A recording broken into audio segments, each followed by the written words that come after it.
tudo bom com vocês? Nesse vídeo, pessoal, nós vamos ver soluções. Então, meu nome é professora Patrícia Ferraz, né? Nosso conteúdo é a química. Pessoal, olha só aqui. O que é uma solução química? Uma solução química é uma mistura homogênea, tá? Que eu já expliquei para vocês e fiz a experiência como que é uma mistura homogênea, que pode ser classificada de diversas formas, como quanto à presença do íons, quanto à saturação ou quanto ao estado físico. As soluções estudadas em química são misturas homogêneas, tá? Então, são as soluções estudadas em química, são homogêneas que apresentam uma única fase. De duas ou mais substâncias, tá certo? Sendo que a substância que se dissolve é chamada de soluto, que eu fiz também no experimento para vocês, e a que dissolve a outra é o solvente. Por exemplo, se misturarmos uma pequena quantidade de sal em água, se eu pegar aqui, um becker, adicionei aqui o sal e H2O aqui dentro, né? Misturei completamente. Então, quando eu misturo, eu vejo apenas uma fase. Qual fase que eu vejo? Eu vejo a fase da água. Eu não vejo o sal que já está dissolvido ali, que é o nosso cloreto de sódio, tá, pessoal? Que é o NaCl. E a água será o solvente. Então, não se esqueça que o sal será o soluto, tá? Aqui, e a água será o solvente. As partículas do soluto dissolvidas nas soluções apresentam o diâmetro menor ou igual a 1 nanômetro, tá? Sendo que elas não se sedimentam com o passar do tempo. E não podemos separar seus componentes por métodos físicos, tais como filtração aqui, tá? Filtração, centrifugação, somente por métodos químicos como a destilação. Aqui, a destilação, tá? Além disso, a solução só será verdadeira se até mesmo olhando em um ultramicroscópio ela continuar homogênea em toda a sua extensão. Então, pessoal, o sangue mesmo, quando ele está ali dentro do tubo de ensaio, você olhando para ele, você pensa que ele é homogêneo, mas quando você coloca ele na centrífuga, olha como que ele vai ficar. E se você olhar por um ultramicroscópio, você vai ver que o sangue é heterogêneo. Olha a separação dele aqui. Então, por exemplo, quando observamos o sangue, né, a olho nu, ele parece ser solução porque parece apresentar uma única fase. No entanto, se olharmos em um microscópio, veremos que ele apresenta vários componentes, sendo que seus 4 componentes primários são glóbulos vermelhos, glóbulos brancos, plaqueta e plasma, tá certo? Se o colocarmos em uma centrífuga, esses componentes são separados, como pode ser visto na imagem aí, glóbulos vermelhos, glóbulos brancos, o plasma aí, né, e as plaquetas, como pode ser visto na imagem abaixo. Então, o que é uma centrífuga? A centrífuga, pessoal, é um aparelho usado em laboratório para fazer exame. Então, é cheio de buraquinho aqui em volta, ele é redondinho. Então, onde é colocado o tubo de ensaio aqui dentro de cada buraquinho e ela gira com muita força. Então, girando, ela vai fazer uma sedimentação. Então, ela vai fazer a separação aí do que chamado aí, glóbulos vermelhos, glóbulos brancos, plaquetas e plasma. Sangue centrifugado e a sua imagem no microscópio. Então, aqui já está centrifugado, já rodou bastante. E aqui você vê pelo microscópio, tá? Você vê aí a separação delas. Agora, existem soluções iônicas e moleculares. As iônicas são as que possuem íons espécies químicas carregadas eletricamente, dissolvidos que podem ser obtidos de duas formas. Uma é a dissociação iônica, que é quando a substância já é formada por íons e eles são separados ao entrar em contato com o solvente, tá? Que na maioria das vezes é a água, ou seja, só ocorre com composto iônico, como é o caso do sal de cozinha aí. Vou fazer aqui para vocês, ó. Se eu colocar dentro de um becker NaCl, que é o sal, né? Sal de cozinha, adicionei aqui dentro. E adicionei também o nosso solvente, que é H2O, que é a nossa água, tá? Coloquei aqui, ó, em 500 ml de água, que é H2O. Coloquei 10 gramas de sal. Então, quando eu adiciono esse sal aqui dentro, o que vai acontecer? Vai fazer uma dissociação do Na com Cl. Então, eles vão se separar. Aqui tem sinalzinho positivo, aqui tem negativo. Por quê, professora? Vou colocar aqui para você, ó. A última camada, a penúltima camada da distribuição eletrônica do sódio é 8 elétrons. Então, 1, 2, 3, 4, 5, 6, 7, 8. Isso aqui gira, né? É um círculo, uma camada. Então, a outra camada aí, sobrou só um para o sódio. E ele está fazendo jogo com quem? Com o cloro. O cloro, a última camada do cloro é 7. Só que para o cloro ter estabilidade, ele precisa de 8. E o sódio também. Então, ó, 1, 2, 3, 4, 5, 6, 7. 7, né? Que o cloro tem.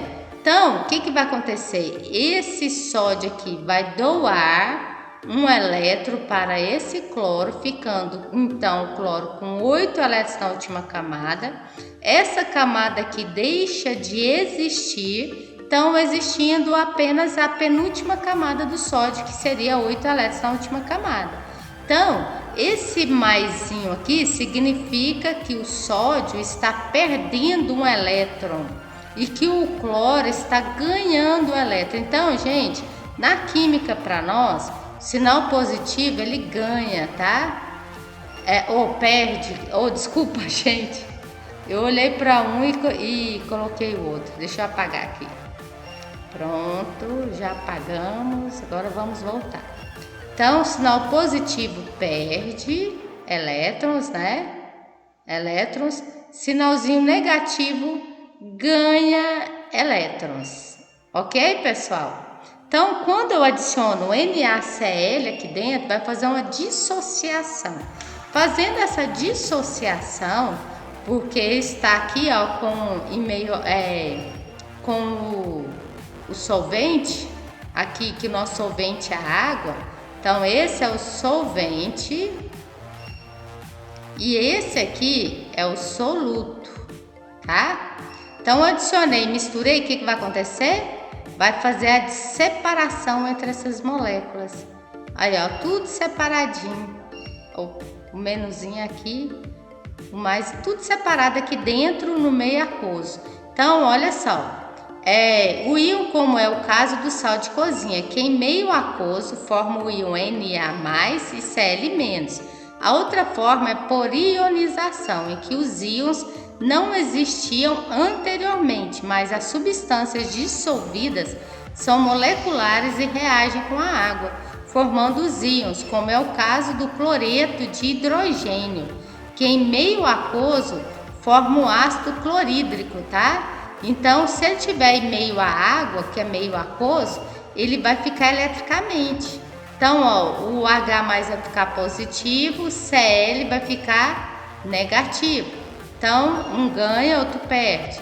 E já as soluções moleculares são aquelas em que as substâncias moleculares dissolvidas não reagem com a água, apenas se dissolvem, separando suas moléculas que estão agrupadas, até que fiquem separadas em solução, como ocorre com o açúcar na água. Então, se você adicionar o açúcar na água e coloca a fórmula da sacarose, ela vai ter uma separação entre elas, mas não será o que? Não terá cargas.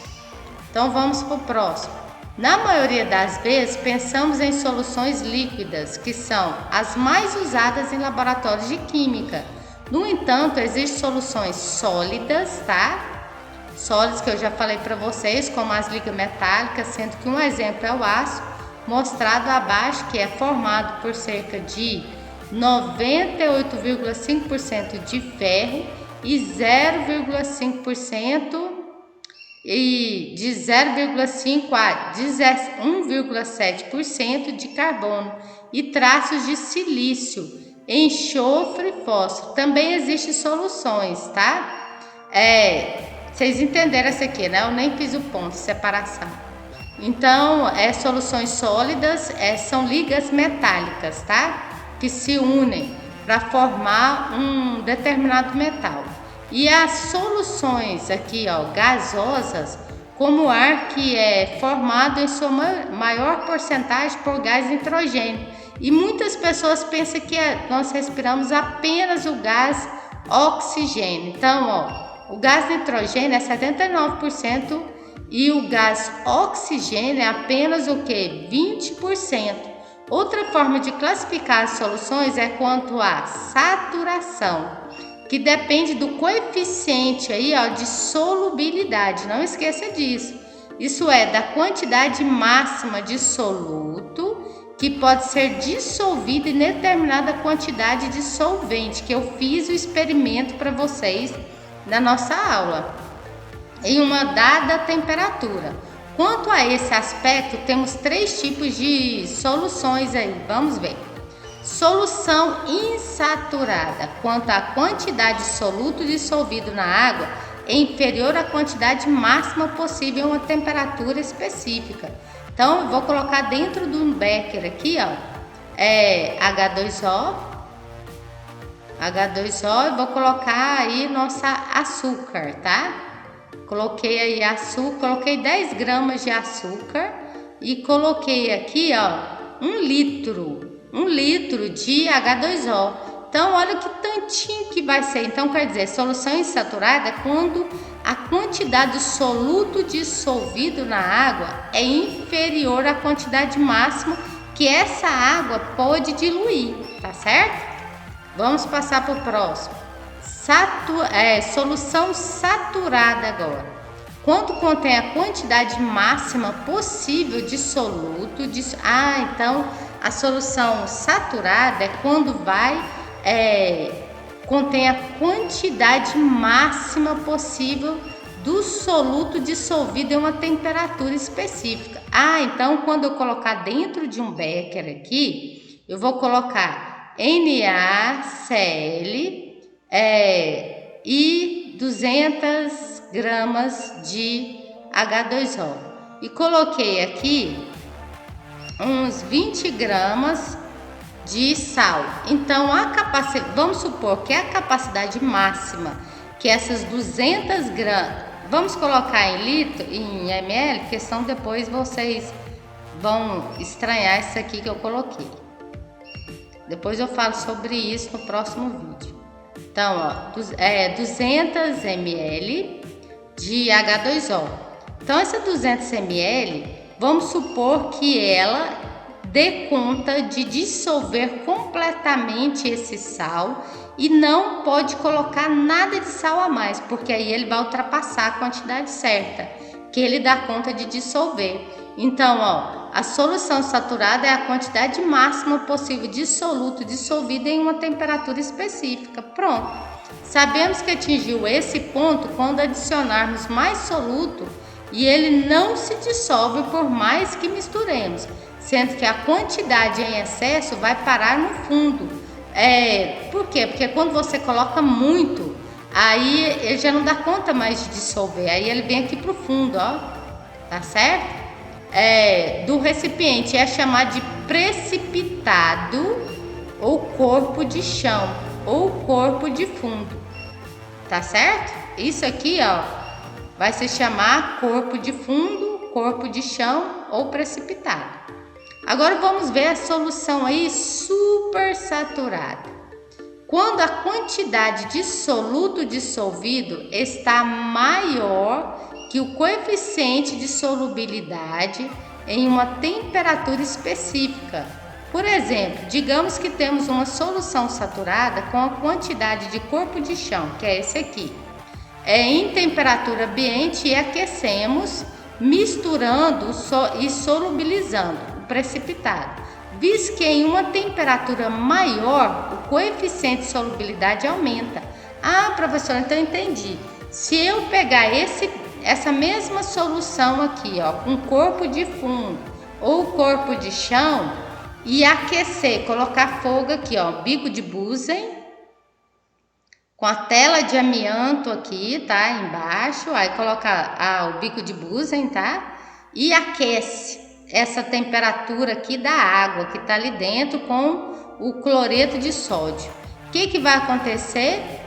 A temperatura maior, o coeficiente de solubilidade aumenta, então ele vai dissolver mais um pouco aí. Então é chamado de solução supersaturada. Vamos para o próximo. Já terminou aqui. Então, pessoal, vocês entenderam o que é solução saturada? Eu fiz os exemplos para vocês, mostrei na nossa aula, eu mostrei cada um o que era. E fiz os exemplos das soluções líquidas aí. A gente fez exemplo, né, de água e açúcar, que é a sacarose, de soluções sólidas.